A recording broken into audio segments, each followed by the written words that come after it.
তেজস্ক্রিয় ভাঙনের জন্য দায়ী কে? দুর্বল নিউক্লিয় বল। কোল্ড স্টোরেজে হিমায়ক রূপে ব্যবহৃত হয় জার্মেনিয়াম। মানুষের হাত কোন শ্রেণীর লিভার? তৃতীয় শ্রেণীর লিভার। ডিএনএ ও আরএনএতে কটি বেস থাকে? 4টি। ভিনিগারের আরেক নাম কি? Acetic acid.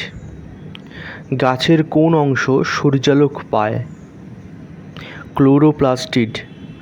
কাচের নীল রং করতে ব্যবহৃত হয় কোবাল্ট অক্সাইড।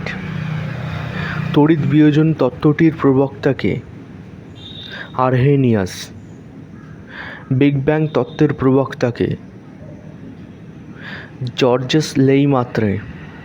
ধাতুর ভেজাল সূত্রটি আবিষ্কার করেন আর্কিমিডিস।